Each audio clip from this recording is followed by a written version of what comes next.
Woo! Let's light this candle, baby.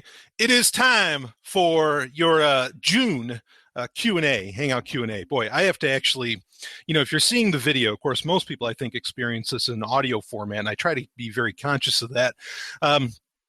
But I have to put up like one ear on these headphones. This is my Kingston HyperX Cloud 2 headset, which I love, and I'll be operating off of it today. I'm not going to be in the studio because the studio is presently being used, and I'm presently, you can't see it, but just over there, this is the dungeon that some of you may have heard about if you've never seen it.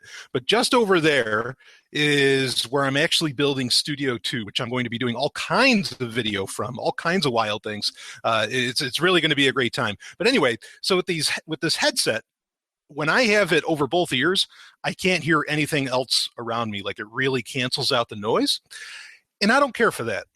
Not my bag. So I'm going to look kind of funny holding it up kind of over one ear. I mean, it's the same thing. I have the same problem with, let me see if I have them. Yeah, I think I have them right in my pocket.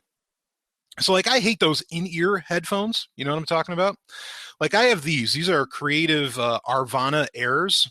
Now, these just sit on the outside of your ear. That way you can still hear whatever the hell's going on around you.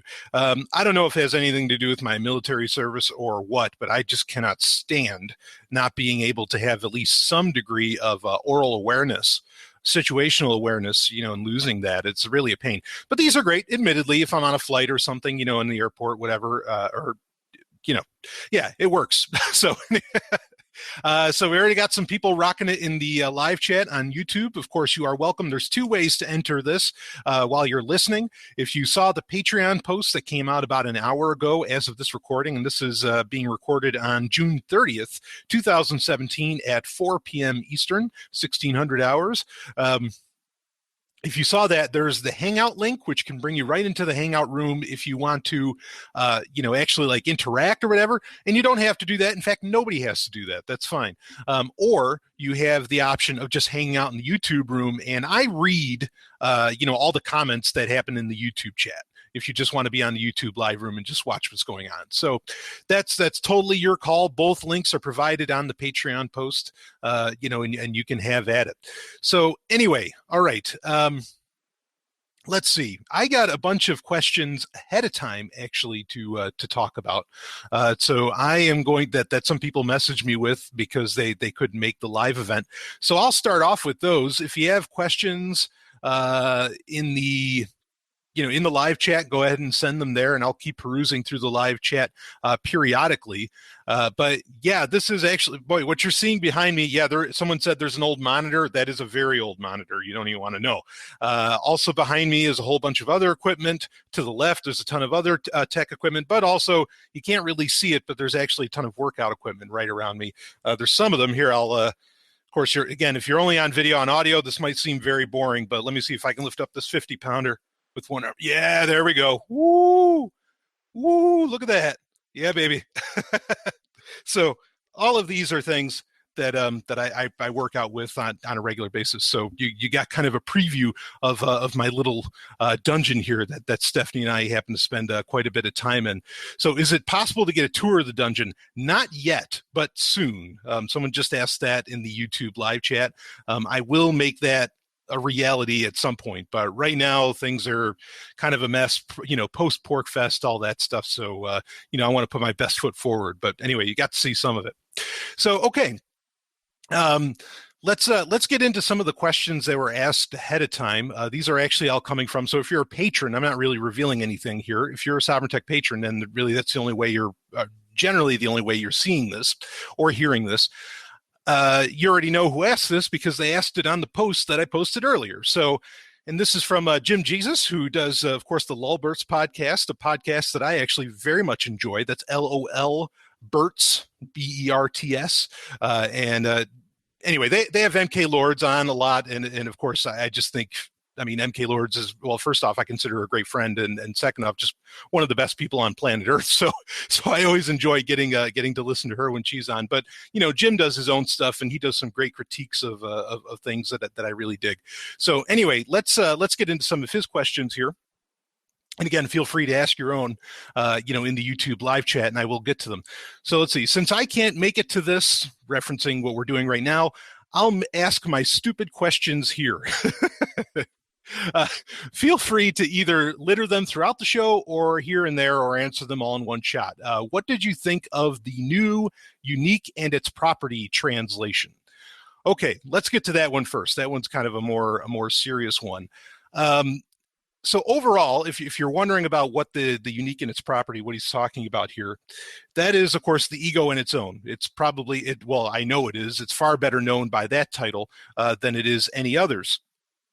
But this is, I actually have my copy right here, paperback copy. I saw somebody on the Pirate Bay post an ebook version of this, which an official ebook version of this, I don't think actually exists. Like somebody probably scanned like a PDF or something like that. But for some reason, I haven't, how do I say this? I know people that may have tried to download it, people, and and they weren't successful. So I don't know if that's some kind of joke, somebody fucked something up, whatever, I don't know. Anyway, but this is the unique and its property, and it's the latest translation. In fact, it's really the first translation in English in probably about 100 years. Now, there was the Cambridge University Press edition, which is often considered sort of the holy grail, even though Max Stirner would really bristle at that. But this often considered, like the best edition in English that was done by David Leopold. But David Leopold, he really just, everything he did in that, while he had a lot of great translation notes, liner notes, all that stuff, he still based his translation mainly off of Stephen T. Byington's translation from like 1901 or 1907 or something. So David Leopold's, as great an edition as that isn't really a new translation. So it's accurate and this is a Wolfie Landstreicher. Hopefully I'm saying his name right. For him to claim that this is the first New English translation in 100 years, I think he's spot on. I don't think that that's an unfair claim for him to make. Wolfie has also done other books. In fact, I'll show them here. Of course, again, in audio, this might not mean much, but I'll describe what I'm holding up. This is also done by Wolfie Landstreicher. It's not showing up very well in the light because it's a white book. But anyway, this is Stirner's Critics, which is effectively the only other book and kind of a sequel to The Unique and Its Property. Now, Wolfie did this in 2012, where The Unique and Its Property just came out in May of 2017. Stirner's Critics is a very important book to read. It gives you a lot of insights, and because what he was doing with Stirner's Critics was, or what Max Stirner was doing was he was responding to the critics of his work, which, yeah, I mean that totally makes sense. So, Wolfie's work with Stirner's Critics, I knew of that book long before, and I thought it was very well done. And Wolfie pretty much did a straight translation with Stirner's Critics. Again, I totally recommend Stirner's Critics, across the board. I mean, this is a really important book. But now, The Unique and Its Property. So I have read through this. There are some interesting differences, like particularly, one of the most famous terms being used, and this is an academic. Understand, this is a philosophical, a philosophical academic term, that being spook. I know now it's a popular thing to talk about spooks and whatever, certainly at least in the anarchist circles, because egoism has really taken off, it seems, in the past few months, maybe even years. I don't know. I mean, I'm not pulling hipster here. I'm just saying I've been, back when I was on Free Talk Live in 2012, and from like the get-go of Sovryn Tech, I've been saying that the ego in its own is the single greatest anarchist work, ever done. So, this isn't like new stuff to me. I've been researching Max Stirner for many years and, and reading his work and whatever. But in this book, in The Unique and Its Property, in this translation, he actually changes spook to phantasm. Nothing wrong with that. I don't think that changes anything. In fact, if anything, I kind of like it being phantasm better, because it doesn't lend itself to, honestly, what I think is kind of hipster bullshit. It doesn't lend, like, the word spook, yeah, it's nice. It rolls off the tongue easily, and, you can call just about anything that, whatever. But you can have fun with like the phrase spooky, right? But phantasm, in my opinion, lends itself to sounding like more of an, I mean, not that I want to appeal to authority or anything, but it sounds a little more academic, sounds a little more scientific, perhaps, because I think that really Stirner, when he was, cutting through all of these different institutions and social structures that exist, he was using the scientific method in doing that. He was saying, well, how do you measure this? Like this doesn't exist. What the fuck are you talking about? And so to use a term that's a little more academic, like phantasm, or that doesn't sound so much like it could be said by a 2-year-old, I think is pretty cool. So I kind of appreciate that. And I imagine, and it doesn't, Wolfe gives the translator, he gives some descriptions as to why he translated things this way and, what was his purpose around that. And he doesn't really talk about why exactly he used phantasm. He just happened to like it a little bit more. Granted, removing the word spook and putting the word phantasm almost automatically, at least from a copyright perspective, and not that Wolfe cares about that because he's an anarchist as well, really like almost gives you a completely new translation, or what would qualify, at the Library of Congress or, whoever it matters to, it would qualify as being a new translation just by changing the word spook. This is what Bibles do, like Holy Bibles, with New Testaments and everything. You can just change, instead of using the term Lord or Elohim or something like that, you put a different term in its place and suddenly you have a new translation and you can sell it, even though it's a book that supposedly existed for thousands of years. But anyway, so that's one thing. That's kind of like the major thing I think that most people would notice as soon as they start reading this book. The translation overall, I don't really mind. Like I think it's fine. I think there's some points where there's a lot of clarification as to and a lot of precision as to what exactly maybe more accurately what Stirner was saying. However, there is a slight problem.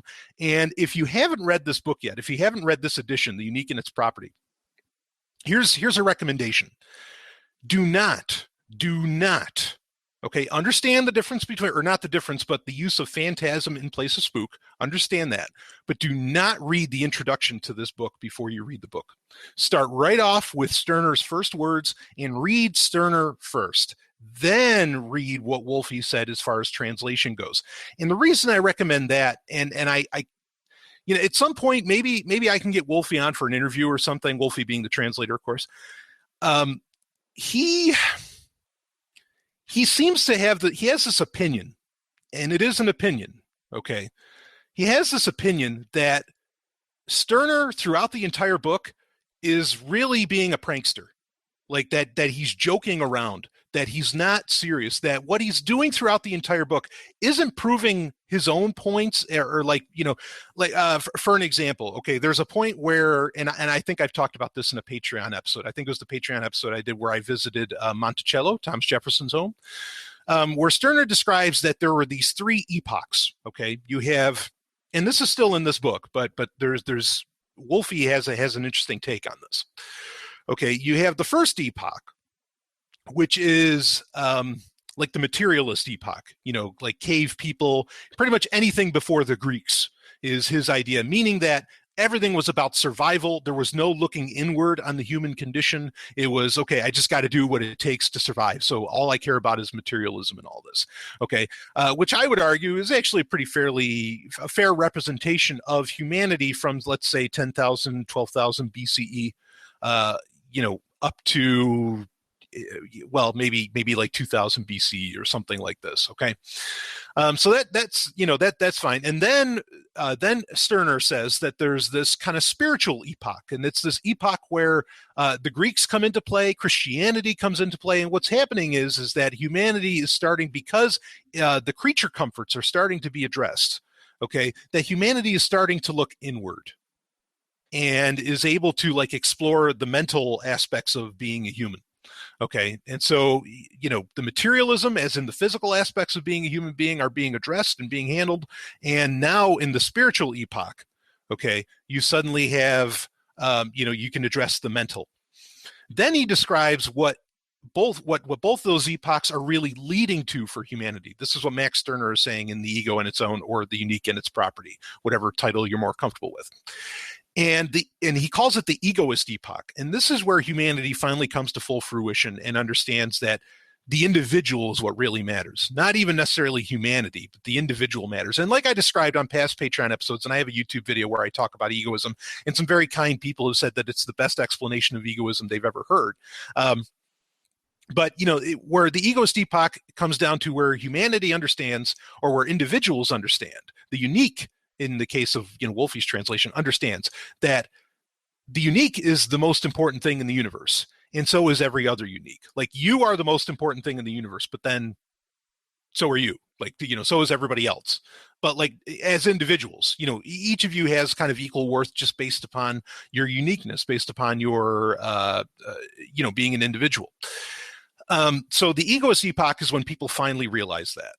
Okay, and supposedly, social structures and all these different institutions of constraint fall away, and that would be the egoist epoch. Now, the thing is that Wolfie claims that this whole, and this is just one example of many arguments that Stirner ends up making in The Unique in Its Property.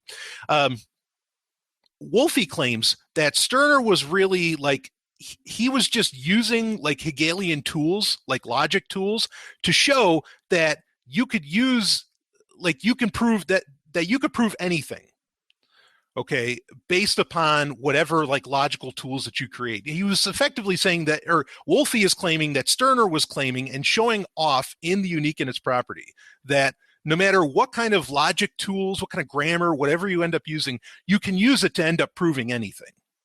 And so really Stirner was cracking a joke, not because he was a Hegelian or because, he bought into any of that stuff, but because he was pulling a prank on all of them. He was being sardonic. He was being sarcastic with all of them and showing that, well, I'll use your tactics to prove my point, that all of this stuff is bullshit.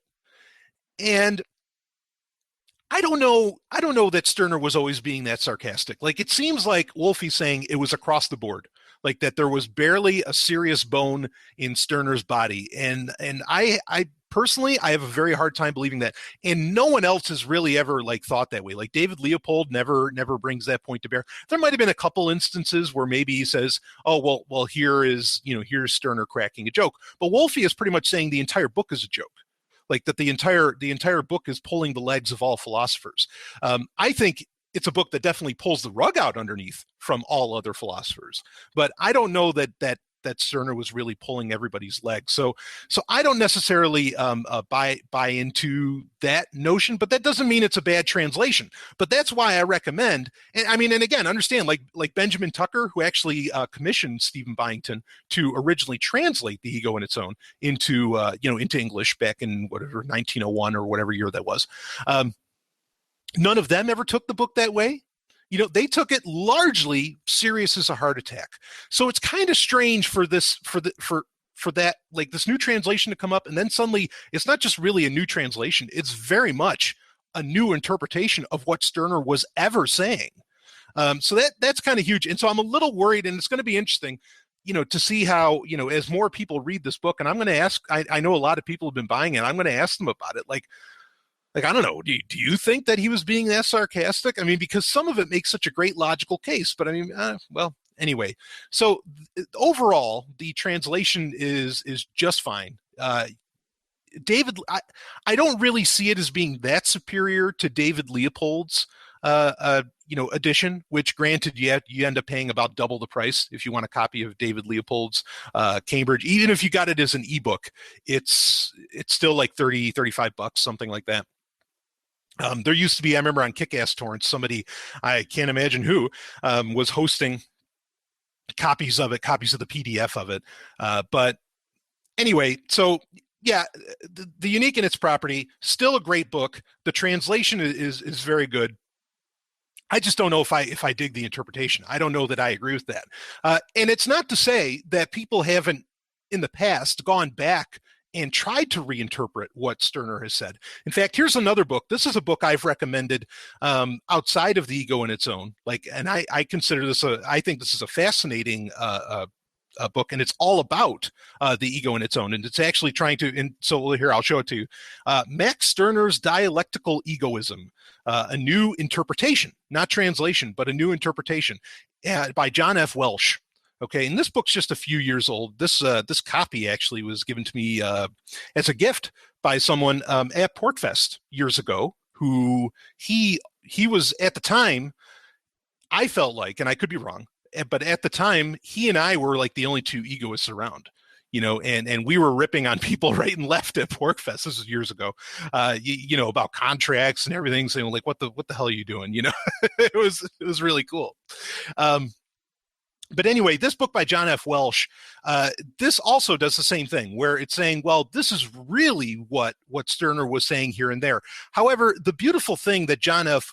Welsh does is he gets into like what other philosophers of the day wrote about Max Stirner, which is not something that you find very often in other books about Stirner himself. I mean, there's a biography about Stirner. There's some others out there that are certainly worth reading and intriguing. But yeah, so like there's the quote from, actually I think it's from Engels, like, Marx and Engels, where he was talking about, he's actually like writing, saying, there's Stirner, they're all at this club or whatever, they're all at this bar. And, he says, and he's saying, there's Stirner over there. And he says, he calls him the peaceful enemy of all restraint, which I think is very interesting, because here you go. Here's a guy describing Stirner, a contemporary describing Max Stirner, saying he is the peaceful enemy of all constraint. And what I find fascinating about that is how many Stirner memes do you see where Stirner's holding like an AK, an M16 or an AK-47 or some bullshit like that, or he's doing something violent. There's no descriptions of Stirner ever being violent. And as I've said in the past, as long as you can get past the first half, as long as you can get a few chapters in on the ego in its own, you find out how important love and empathy is, even if he doesn't use the word empathy, but how important love and empathy is to the egoist epoch that Stirner would describe, would have to, or, that would eventually or hopefully come into being. Otherwise, humanity will just, and probably end up offing itself. So, I when you read like kind of extraneous materials, and it's fortunate that we have them. I mean, you think of characters, and I'm not comparing Max Stirner to Jesus, but, you think of like Jesus, where you have you have Josephus's work, maybe, that describes a Jesus, or, maybe you think there's parts of the Talmud that are describing a Jesus and all that. But you have, all you have are not even autographs handed down, and you're trying to interpret what Jesus ever actually meant or said. As to where with Stirner, we have his exact writings, we have autographs, and autographs meaning original copies, meaning original prints, whatever. And we have descriptions from other people of what Stirner was like. And there's just no mention of violence whatsoever. I mean, it's not even it's not a part of the fucking program. And that's another thing that concerns me a little bit with Wolfe too, is I don't think Wolfe has a real problem necessarily with violence, as to where I think Stirner did. But anyway, so yeah, with John Welsh's work, a lot of what he's describing with Stirner definitely falls in line with how I've always kind of interpreted what Stirner was saying, and kind of gets into the love and empathy, and again describes a lot more of what Stirner's contemporaries had to say about Stirner himself. So that's a book very much worth reading, and I think should sit next to The Unique in Its Property, along with Stirner's Critics. So here you go. I mean, I have other egoist books too, but I mean, there's a nice little library to have right there. The Unique in Its Property. If you have David Leopold's work, have that. But have Max Stirner's Dialectical Egoism by John Welsh, and then have also, I recommend Wolfe's translation, which I have no problem with, of Stirner's Critics. Very important work there. So anyway, I've spent probably 20 minutes talking about Max Stirner. So let's go to the YouTube links and see what's being, or to the YouTube live chat room, and see what's being said there. So let's see. I was going to ask the same thing. So someone else is wondering what I thought about as far as Max Stirner or The Unique in Its Property translation. Cool. Let's see. If I've never read any translation, is this a good one to start with? Yeah, but it is a good one to start with, because it uses very modern English, even though David Leopold in his Cambridge University Press edition from the 90s does clean that up quite a bit from Stephen Byington. But just like I said, do not read Wolfie's read his opening like remarks, his opening translation remarks, like in the introduction, kind of the first chapter, whatever. Go straight to Stirner's words, and then take it as you find them. So let's see. You've got another person saying it was all a joke. So Stirner himself was a Stirnerite meme lord. Yeah, I think that's pretty much, that's funny. Stirnerite meme lord. Yeah. I think that's kind of what Wolfie's saying, and he's, I'm trying to remember exactly how he recommended reading the book and what he thought was useful about it. But I think his overall gist, and maybe I'm, my own bias is coloring, is just that, use this book to inspire you to be more of a troublemaker in all this, and I can certainly appreciate that. I mean, I say that all the time to people, be a troublemaker, all day, every day. I mean, come on. So yeah, that's enough on Max Stirner. We can move on to some other stuff here. In fact, I like let's see what some other ones we have here from Jim Jesus, some of his other questions. Here we go. Let's see. Do you think MK Lords could survive Vogon poetry? Sorry. Oh boy. So the Vogons, for those that don't know, so two things. Okay. One is MK Lords loves poetry. I share that love. The Vogons are from the Hitchhiker's Guide to the Galaxy. Okay. And the claim is, according to the actual Hitchhiker's Guide to the Galaxy, not just the books, shall we say, is that the Vogons have what is widely regarded as the third worst poetry in the known universe, in the universe in general, which I guess, the Hitchhiker's Guide knows the entire universe, right? So would she like Vogon poetry? Actually, I bet MK Lords would, and I dare not speak, in her stead. But I think she could survive it, and I think she would share it on Facebook and Twitter just to fuck with everybody and just to blow up some heads. And I would be there ready to support the whole thing. Poetry is great. I mean, I get it. There's a lot of poetry out there. Okay, especially when you read stuff. When you read poetry from like the, I don't know, 16th, 17th, 18th century, a lot of that that's not really the time of the Romantics, but a lot of Enlightenment poetry, a lot of that stuff is yeah, I get it why people don't dig it, because it's very dry and it requires a ton of context. It's not just beautiful prose. I mean, but when you start getting into Byron and some of that later stuff, and then you get into more independent works and all that, I mean, then you're ended up with some really, really cool shit. Maybe even like the beatniks and things like that. But unfortunately, school, I think, really kind of kills the passion for poetry, the proper passion for poetry, because they just keep foisting on you, forcing on you, pushing on you, all of these different, just stuff that doesn't mean anything to you today, like it's, and I could get into conspiracy theories because it is really, really weird just how much you are taught Shakespeare. Just how much you are told, listen to, read Shakespeare, know Shakespeare, blah, blah, blah. And I kind of get it. In fact, I'm one of those guys here. I'll lay a conspiracy theory on you. I'm one of those guys. I don't think Shakespeare was a real person. I mean, I think there was a pseudonym, William Shakespeare, but I think that there was a pseudonym for Sir Francis Bacon.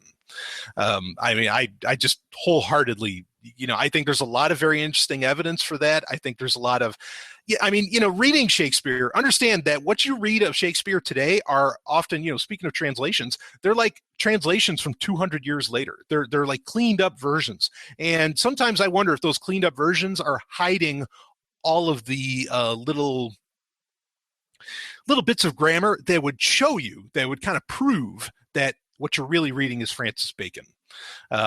So yeah, and as far as like, okay, so then is Shakespeare being taught in part of the curriculum so much? I mean, people say, well, it's because Shakespeare, covers the gamut of the human condition and of human emotion, and these stories are timeless that he tells, and every other story is really based upon whatever Shakespeare happened to say, blah blah blah.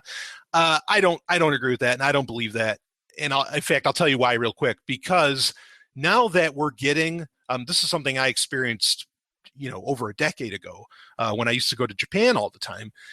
Now that we're getting translations of of works from from other countries, or from like from Southeast Asia and from Asia in general. Now that we're getting books from Japanese authors translated into English, now that we're getting like Chinese authors, kind of like the three body problem, right, and all this stuff. Suddenly, there's all these new ideas and there's all these new concepts that exist, and these books become eminently popular. These translations from other countries that exist outside of Western culture, because they have they really have different concepts in them, and they have like a real originality that I don't think a lot of the quote unquote Western world, whatever the fuck that means, has in it. And so really, the veneration for Shakespeare somehow, like, oh, we teach Shakespeare because he covers the entirety of the human condition. No, he covers the entirety perhaps of what is considered Western culture, but he doesn't possibly, cover the entirety of humanity. So it is kind of strange that William Shakespeare is so highly put in such high regard. And I mean, and I'm not saying I don't like Shakespeare, certainly I can appreciate that work. But the fact that it's taught so much, I mean, is it because this is all part of like reinforcing all of these Western values and Western culture, which Sir Francis Bacon certainly had a huge hand in kind of, I think, normalizing and institutionalizing into schools and all this. When you read Francis Bacon, when you read, what is it, The New Atlantis, which was published posthumously and technically never really a finished work. It was one of his assistants that ended up publishing it for him. Yeah, I mean, you get these concepts of what one could consider perhaps an end game to whatever Francis Bacon was doing throughout his life, because it's kind of written as a it's utopian fiction. Could be considered science fiction if you really wanted to be that saucy. But yeah, and so Shakespeare just like trying to kind of, reinforce this certain like cultural norm and memes and everything, and that's why it's so, venerated and talked about in school and blah, blah, blah. Yeah, maybe. I don't know.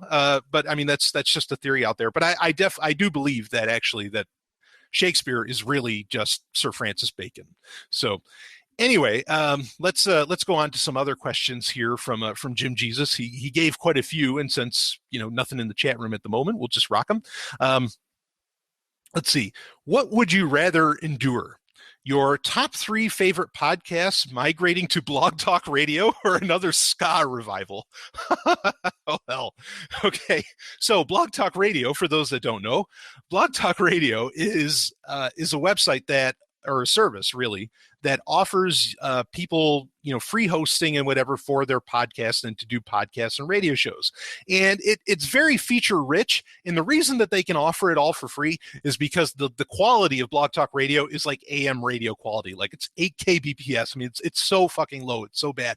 And there have actually been some very interesting podcasts that have existed on Blog Talk Radio. Of course, usually if they're very interesting, eventually they end up kind of going to the next level, and they'll get a SoundCloud account or something like that, and then they'll move forward. But yeah, so so would I rather endure my favorite podcast migrating to Blog Talk Radio or another ska revival? So my 3 favorite, let me answer that. My 3 favorite podcasts, obviously my number one, and it's been my number one for years, is the Security Now podcast with Steve Gibson. I don't mind at all if that goes. So, all right, no, let me finish the 3 favorite podcasts. So there's that. I love, speaking of MK Lords, I love Iconosass. That is easily in my top 3 favorite podcasts. My other one, I guess, would be, even though I'm feeling I haven't been enjoying this in like the past month, is Collider's Jedi Council, which is a Star Wars podcast. I've had some real issues with that. Like I'm really fucking annoyed that most, not all, that most Star Wars podcasts are not talking about the comic books. For fuck's sake, there's new ones pretty much every week, if not multiple issues every week. It is the like singular new Star Wars that you can count on every single week when you have a weekly podcast to fucking talk about it. Oh, it drives me up the wall that none of these people, they don't give it really any respect. They never talk about the fucking, about the comic books. Just drives me up the wall. But they are, those are the 3. I mean, I guess if I was going to replace Collider Jedi Council, I would probably say, I would say maybe the Eddie Trunk podcast, but that's not exactly fair because like I listen to the Eddie Trunk show regularly on Sirius XM. They have, there's a channel on Sirius XM that that just does like talk shows, and it's not music, even though I love Hair Nation on Sirius XM as well. But yeah, so maybe the Eddie Trunk show would be my number 3. So would I rather hear those on Blog Talk Radio than another ska revival? Yeah, I would rather hear those 3 shows on fucking Blog Talk Radio than ever have to deal with another ska revival. I know there's a lot. I think even Stephanie likes ska. I know there's a lot of people that like ska. Certainly, I remember the Mighty Boss Tones. And I know somebody's going to say, that's not ska, it's fucking pop shit, they're sellouts, whatever. Okay, fine. Like, I totally get that concept. In fact, Jim Jesus and he and I, we're going to do a podcast together. He and I need to do a podcast together, and we're going to talk music. Because he ripped on his show, he ripped on me, and I know it's kind of all, I mean, he was serious, but it was all in jest and whatever. I don't take it seriously, but I'll play it up as serious on the show.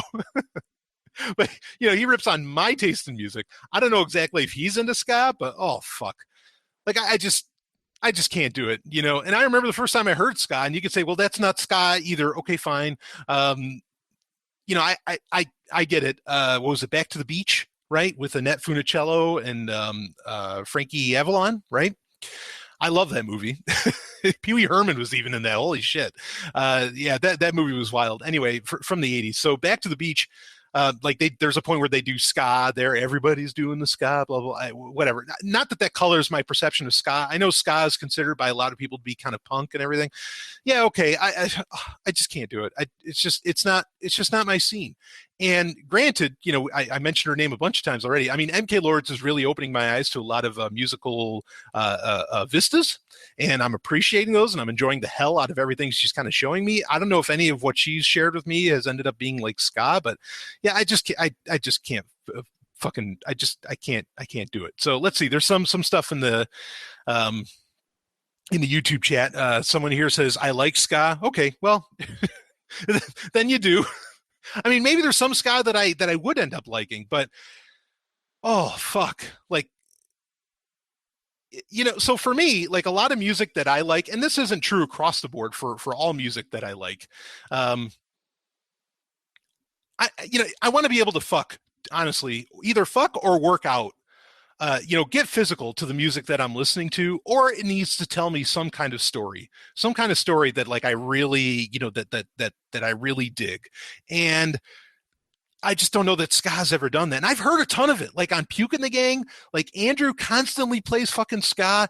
And I'm just like, holy shit, stop. And it's funny because I was rolling once with Andrew, and we were talking about music, and he's like, oh yeah, Judas Priest, Turbo Lover. And I'm like, yes. It's like, why didn't you fucking ever play that? Like, I loved Judas Priest. I loved Turbo is my favorite album by Judas Priest. They just had their, what was it, in February this year? They just had their 30th anniversary edition of that album come out. It's like, man, show me that. So I know everybody has, differing musical tastes, but I can't do ska. I'm sorry. Or I mean, I can. It's just like it's not something that I'm big on. So yeah, I'd rather hear my 3 podcasts on Blog Talk Radio than deal with the fucking ska revival. So maybe somebody could change my mind, but you've got to be somebody that I trust, that has like exceptional taste. For example, like MK Lords, to introduce me to it, and then maybe I would dig it. Let's see. So, okay, we got another, I pop in and out of Collider Jedi Council. Yeah, they've always stopped talking about the comics for fear of spoilers. Annoying. Yeah, the spoiler shit. See what I mean? And somebody finally told me, they said, look, Brian, stop saying this because we get it, and you only need to say it for a second. So I have called people that don't like spoilers, I've called them terrorists. And I mean it. They're fucking terrorists. They are literally holding the world's tongues hostage. And it drives, and then that, talk about something that drives me up the wall. That drives me up the wall. And so, yeah, I can imagine that's why, that the reason Collider Jedi Council doesn't talk about, because Collider Jedi Council, I've said this on past episodes, on Patreon episodes for Sovryn Tech, they release on Thursday. They could talk about the fucking comic books. The comic books come out on Wednesday. You've got an hour, and it only takes an hour to, even if it's 2-3 issues, it only takes about an hour to fucking cut through those. Okay. watch them, review them the next day, get people excited about going to the comic book store on release day. It would help the comic book stores, but instead, maybe they're worried about spoiler alerts and they have to throw up, they have to throw up the banner on YouTube that says spoiler alerts and all this shit. And just fucking stop. Just deal with the fact that, look, you shouldn't even be listening to the fucking podcast if you're not so hyper passionate that you're not jumping on top of everything that's going on. Or you fucking wait, fine. Then Christian Harloff can say, okay, spoiler alert, and then you talk about it and you move on and life goes on, and then you can listen to it after you read the comic book. But I mean, all right, then do it the following week. They don't even do it the following week. It's so bad. I mean, this is Star Wars that people could be talking about every week and nobody fucking does. Drives me insane. All right. Yeah. So I see your point there. Let's see what else we got in the YouTube live chat here. Just make sure nobody. I'm operating off of one window here, so let's see. Okay, or operating off of one screen, I should say, so I can't see everything that's going on. Let's see. Do you like any bands with an Eastern European sound? I love Gogol Bordello, Visa, and Firewater, and have a hard time finding other bands like them. I'll be honest, I'll have to look into that. I don't know. I mean, Eastern European countries have probably the best metal coming out right now. I can think of a whole slew of bands like Kiss and Dynamite. I mean, there's a Amaranth, one of my favorites. A lot of those bands coming out of Eastern Europe are really keeping the torch, in my opinion, of genuinely great metal and hard rock alive, and they're the only ones doing it. I'm not familiar with those bands, and so I'm not exactly sure what's meant by Eastern European sound, but I imagine I'd probably like it. I mean, that's another thing too. As long as something has a guitar, generally like a heavy, like an electric guitar, I can usually dig it. Like I can usually get into what's being sold. But that's just me. Let's see. It's fine. Tear it apart, Brian. Haha. Okay. Yeah. Probably talking about Jedi Collider Council. Let's see. Another person says, I'm not into the ska scene, I guess, but I enjoy a lot of the music. Yeah, that's cool. I mean, again, people can be into whatever the fuck they're into. The only time I ever get really mad about music, like if somebody's playing Nirvana, I'm just going to leave the room. I just can't. I can't handle that kind of fucking depression. Let's see. So you're right. They are terrorists, talking about people with spoilers. Some people don't even want to hear about a fucking trailer. Yeah, that's crazy, because how do you not see a trailer today? I mean, it's released on YouTube the same day that it's going to end up being in the, theaters for some movies opening night. They're really insane. So let's see. No trailer watchers. I guess sometimes they can give away too much. Yeah, sometimes. I mean, but that's a problem, right? So, like, the people that get mad about that, get mad at the fucking studios, because it is crazy, and this has been a complaint for a while, including within Star Wars, where, like, especially the closer we get to when the movie comes out, they start showing TV spots and trailers that are giving away the entire fucking movie. Yeah, that's a real problem with movie trailers. I agree with that. But that doesn't mean that, I don't know. Look, I don't understand the mindset of people that can't dig spoilers anyway, because it's not like you're actually experiencing it. You got to go see the whole damn thing. And I don't know. I don't know. I mean, even if I knew the hook that was coming, I still want to see the hook, the big shift, the big change, the big reveal that's supposed to be in the movie that somehow got spoiled for you. It's still meaningless until I really see it. I've got to see it. I have to see it for myself. But other people, I guess they can just, I don't know, like if it gets ruined for them, there's some kind of endorphin rush, I guess, that they get by not knowing. I don't know. I don't quite get it. So anyway, someone says that's where I disagree. I'm guessing in reference to that. Yeah. Okay. So anyway, let's move on to some other. Wait, one more comment. I don't want to know that Bruce Willis was dead the whole time beforehand. Yeah. Okay. So, and in fact, you bring up an interesting point. Then I want to get to some other questions, and we are only going to go about an hour here. So we're about 45 minutes in. So you're referencing The Sixth Sense, and that, of course, was made by, what's that dipshit's name? M. Night Shyamalan. And, I kind of wonder if the no spoilers thing might have even started with him, because I don't remember there being, there's been huge twists in movies before. But I don't remember like it being such a big deal and being so talked about until Shyamalan kind of came on the scene. And I think his movies are terrible. Like I mean, I think his movies are so, and I'm not just talking about like The Last Airbender or something. I think his movies are generally horrendous. And in fact, there usually isn't anymore, in my opinion, like really a great payoff. For example, Unbreakable, one of the worst movies ever made. The payoff that you get in that, it's not a fucking payoff. They call me Mr. Glass. I mean, what the fuck was that? Unfortunately, I've never watched the movie again, other than when I saw it in theaters. So yeah, I can get that maybe if there's that huge twist that you don't want to know about it. But well, so here's a counter example, okay? And maybe not a great example because this isn't exactly high art as to where a lot of people want to consider Shyamalan's work high art. So spoiler alerts, folks. Spoiler alerts. I'm going to give you a big spoiler that you may not know about. So the newest Transformers movie, yes, collective laughter can ensue. I hate, other than the first one, I can't stand the new Transformers movies. But I'm a huge Transformers fan. Okay, so in the new movie, Transformers The Last Night. So I was listening to a review of it, a spoiler where they said there's going to be spoilers in this. Okay, fine, I don't care. And I had no intention of seeing this movie whatsoever. I have no intention of ever watching it. I don't care if I ever, that was my thoughts before I heard this review. When I heard the review, a reveal in it, spoiler alerts, a reveal in it is that, and plug your ears if you don't want to know this, is that there's a point in the movie where Optimus Prime becomes Nemesis Prime. Whoa. Okay. Now, for those that don't know Nemesis Prime, all right, Nemesis Prime is like the evil alter ego, effectively, or like an alternative version of Optimus Prime. There's some video games where you can play as Nemesis Prime. Here, hold on a second. Okay, I'll be right back, just so you understand just how big of and if you follow me on social media, you've seen this before. But I'm going to take my headset off. I'm going to get up and I'm going to go grab something. Okay, so give me 1 second, and I'll keep talking. Don't worry. But Nemesis Prime is like this evil version of Optimus Prime. Now, I always appreciate that sort of thing, just like you can imagine when Brian Sovryn, of course, has Brian Soviet, and I hope you can still hear me. So, or like you think Mirror, Mirror, or Spock, has the Spock with the goatee and whatever else, right? I think it's really cool when you have like these evil versions. And probably my initial appreciation for this sort of thing started with the show Family Matters that came out in the 90s. There, you got to see my legs, see me wearing shorts.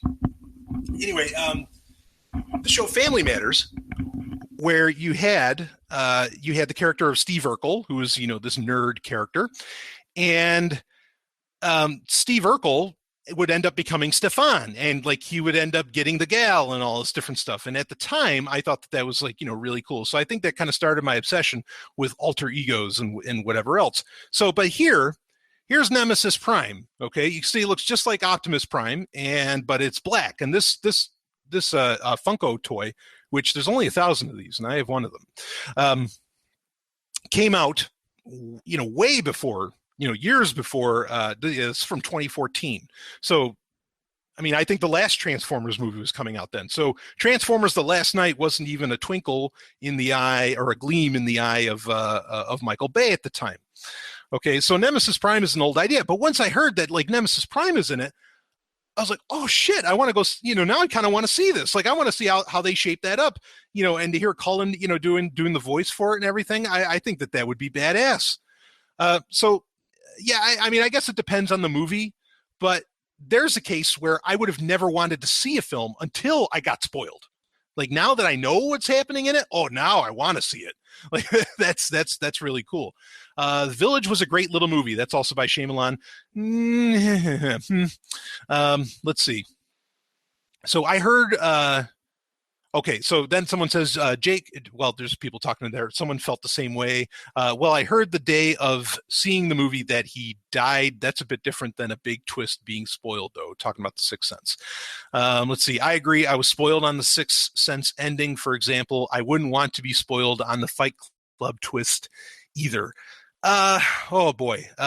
I want to talk about that in a second. But anyway, let's see. Then another person says, I actually rather enjoy The Sixth Sense, Unbreakable, and The Village. Otherwise, M. Night is bad. Then another person says, I thought I was the only one who liked The Village. So there's a few people here who dig The Village. Okay, that's fine. But the point of I wouldn't want to be spoiled on the Fight Club twist either.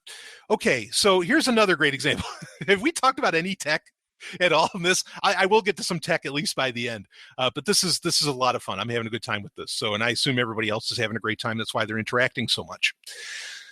Okay, so Fight Club. Big problem with Fight Club. All right, and there's another movie I'm going to talk about, that being Vanilla Sky. So much infighting in here today. Yes. In fact, I talked about this on social media earlier about infighting. If you don't have infighting in a group or movement, you don't have a group or movement, you have a cult. Okay?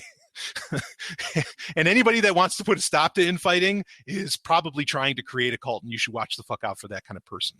But anyway, infighting is a damned very good thing. So I'm appreciating this interaction with the live chat. Okay, so Fight Club. I didn't like the twist with Fight Club. Now, yeah, there we go. Now, not because the twist wasn't interesting or wasn't well done. In fact, I love the movie Fight Club. Like I'm a big fan of that. The problem is that it's like there's no way you could have ever figured that out. You know, and I want to be able to, like, there should be hints, I think. Even if you're going to give a big twist at the end, it should not come out of left field. It should not come out of nowhere. Okay, there should be hints to some degree of what exactly is going to happen, or what the twist could be, so you can see that way. And the reason that that's important is so that you can watch it the second time and you can find those hints. It gives a movie longevity. So I think for a great movie with a big twist, you've got to get hints of what that twist ends up being. Now, I think Shyamalan in general does a terrible job of that. He doesn't bother hinting, much at all, really. Some people want to say with like Signs that he kind of ended up putting it together, but there's like really no chance or hope of you figuring out what the water is for and what the water could do. At least in my opinion. So with Fight Club, here's a problem, and the book actually solves this problem. Okay.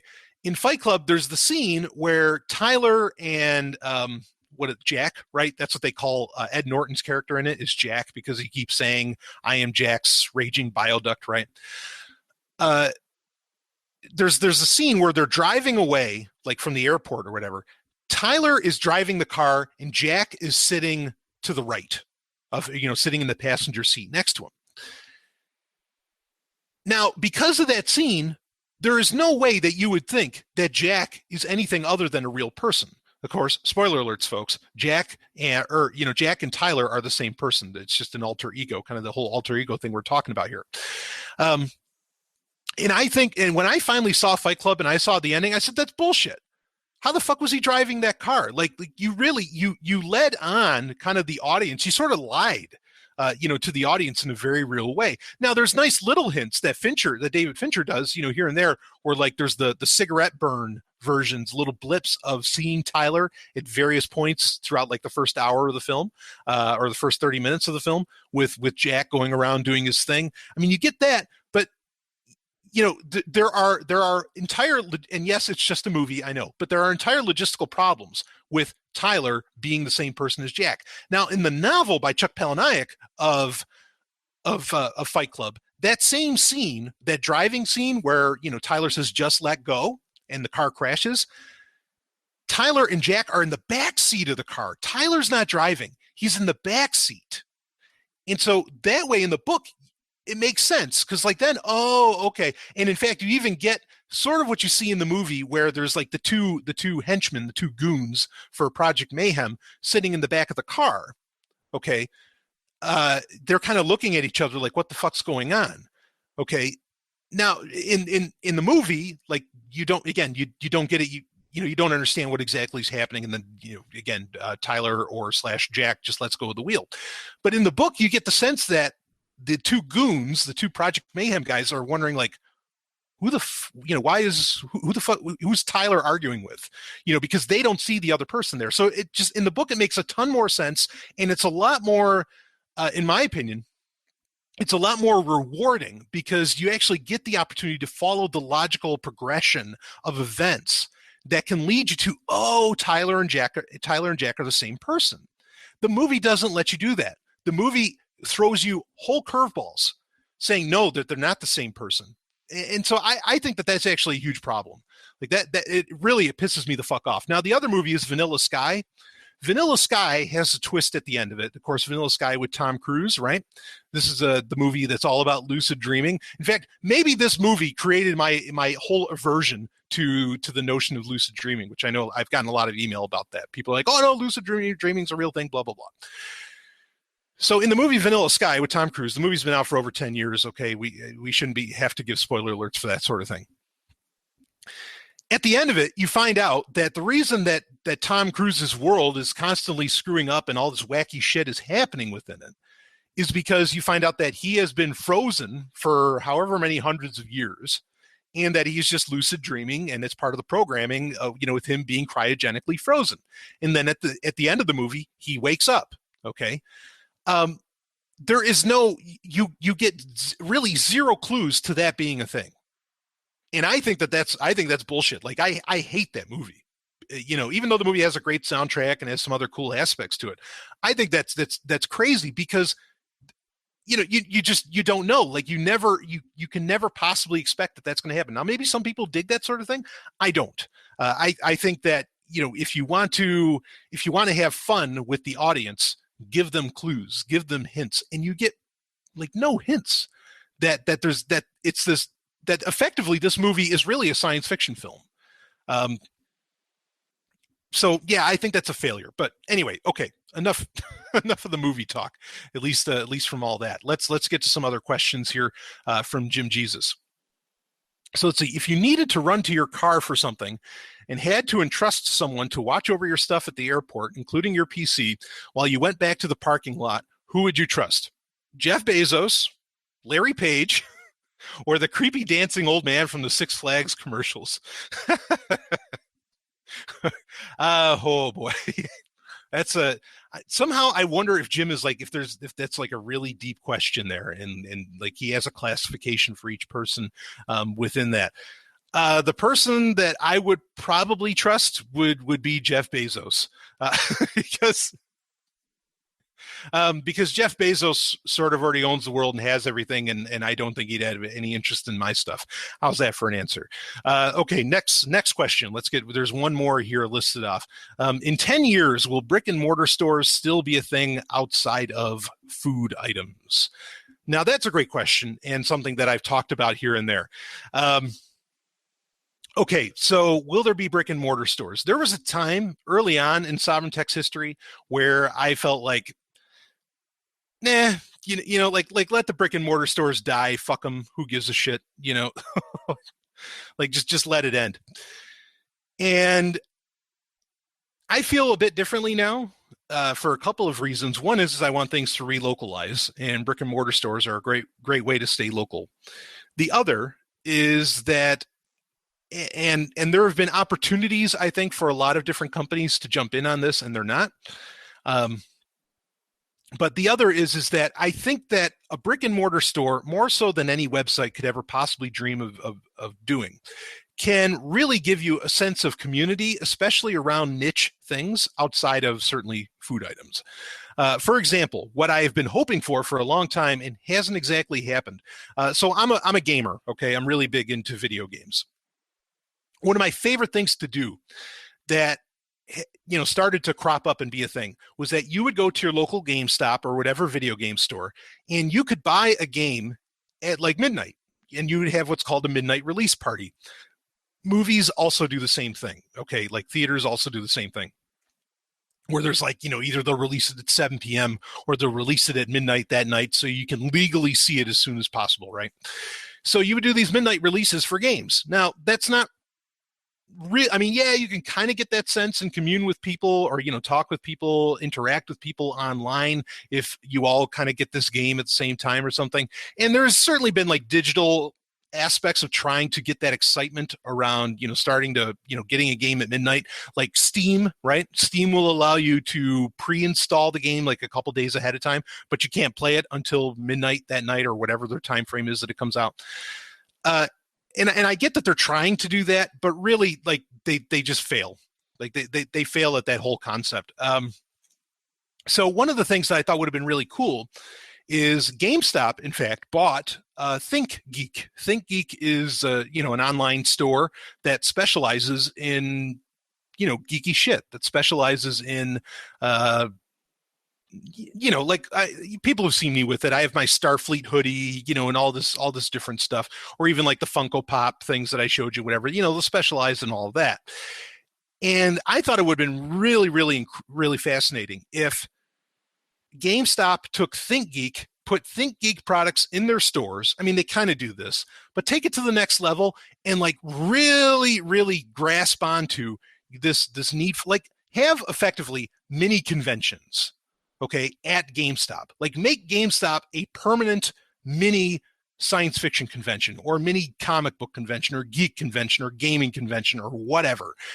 Have maybe have the workers show up in some kind of cosplay or something, but have it be this place that you can go to no matter when, no matter what, to get get your geek on, okay, verbally, physically, as well as buy a bunch of geeky shit as it comes out. And they haven't really capitalized on that. They own all the properties, they own all the merchandise that they need, they own all the stuff that they could possibly need to really do that, but I haven't really seen them jump on it. And I think that would be such a powerful, really, really powerful thing to do. And I think eventually, if people aren't realizing it now, they're going to realize it eventually, that they really do want that and they need that. Kind of like the old Rick Springfield song that I quote all the time, the human touch. We all need the human touch. I think that's going to end up becoming a thing. So in 10 years, now I don't really see brick and mortar going the way of the dodo, even though, I mean, there's great examples of where, like, buying shoes. So Zappos, of course, Amazon bought out Zappos, but they knew they had to come up with, first off, Zappos is creating brick and mortar stores now.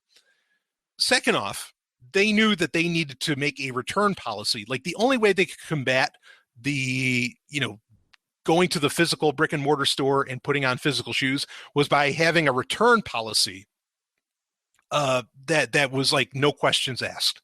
Like, yep, just send it back to us, no cost to you, and because otherwise they'd never end up beating out the brick and mortar stores.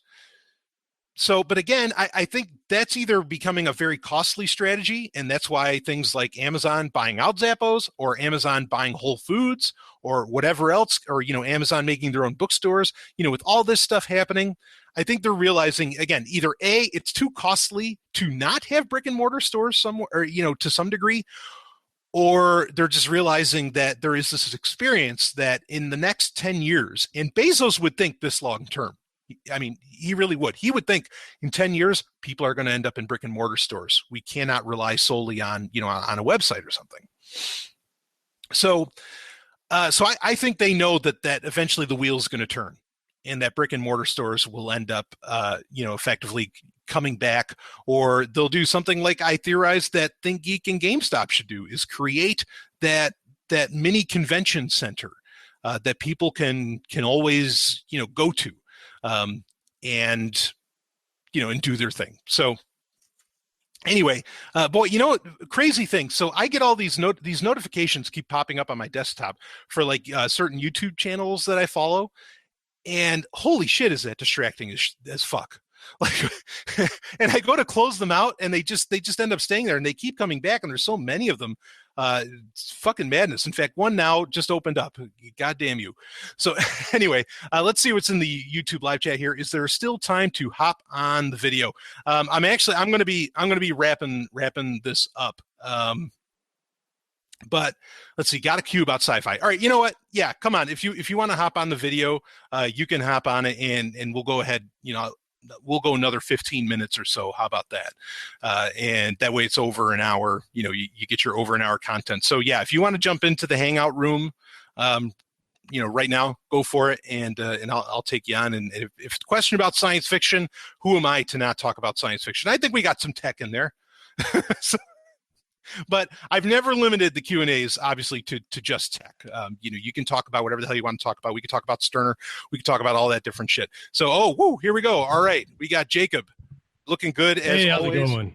It's going great, man. I got to tell you, every time I see you, and I'm dead serious, I am so jealous of your hair. Like, damn, man. Thank you. I appreciate it. You're not the first one to tell me that, by the way. Yeah, I mean, you've got a killer do, man. That's awesome. So anyway, looking great, sounding great. Go ahead. What do you got for your question, man? Uh yeah, well, I don't need to get into this. I just wanted to say I could probably offer a no prize explanation for the Fight Club scene you're talking about, but it's been about 10 years since I've seen it. So Yeah, maybe fair it's some enough. other time. Yeah.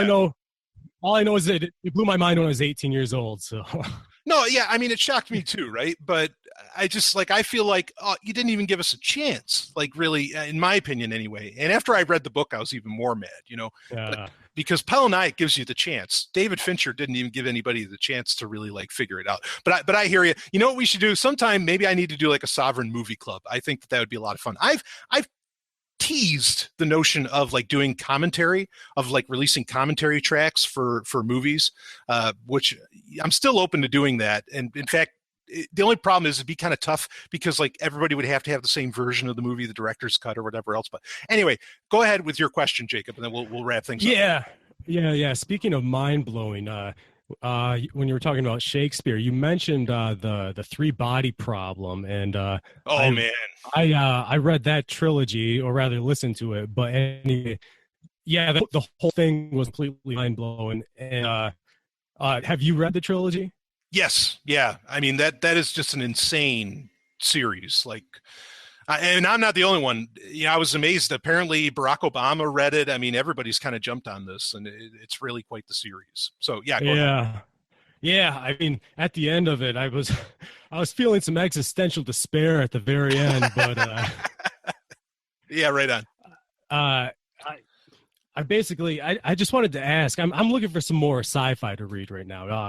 Have you been reading anything good lately? You have any recent suggestions? Oh man, so that's a great question. I honestly, I think there's so many great books that have come and gone, um, that most people don't know about. In fact, a lot of them you can't even get in ebook format.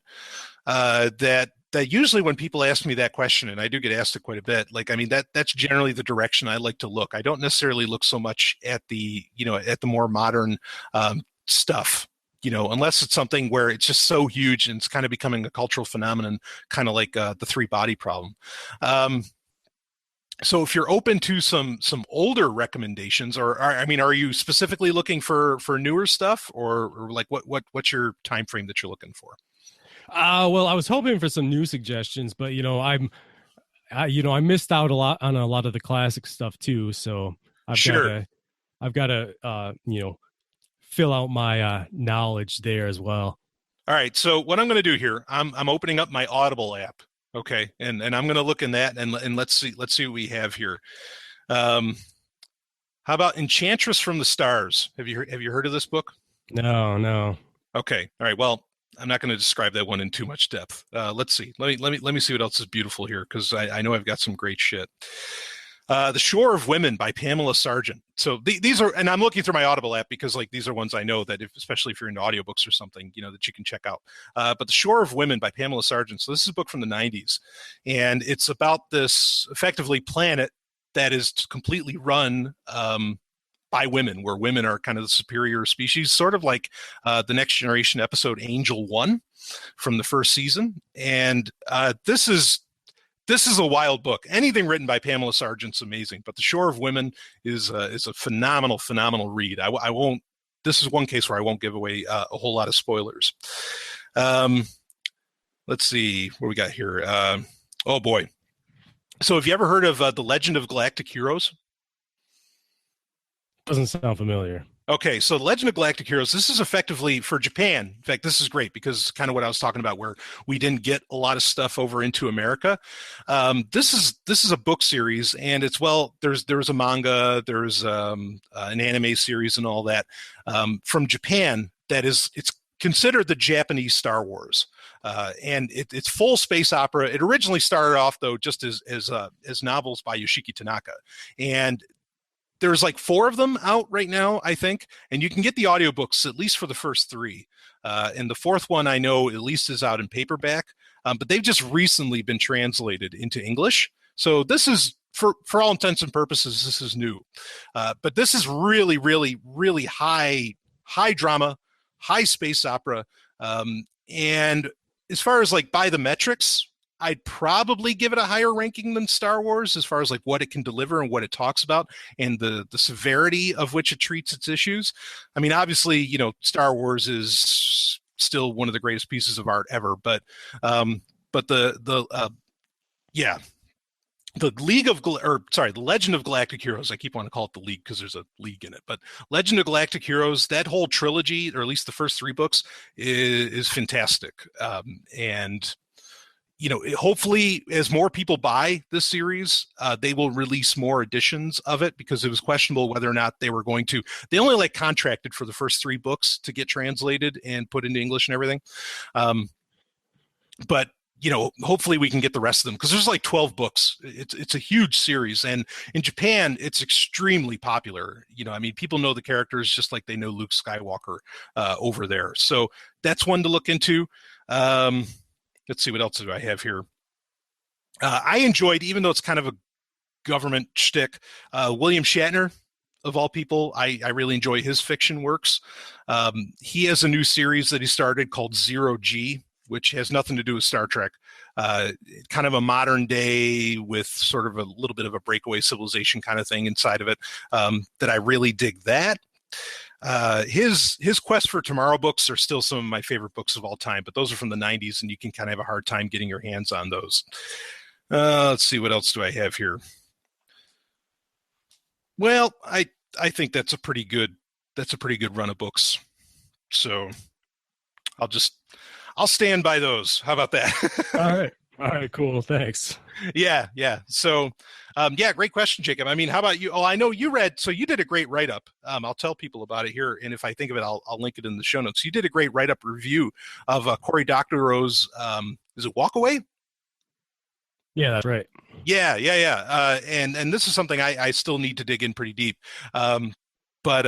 Yeah, I mean, that sounds fascinating. So I know you're a pretty voracious reader.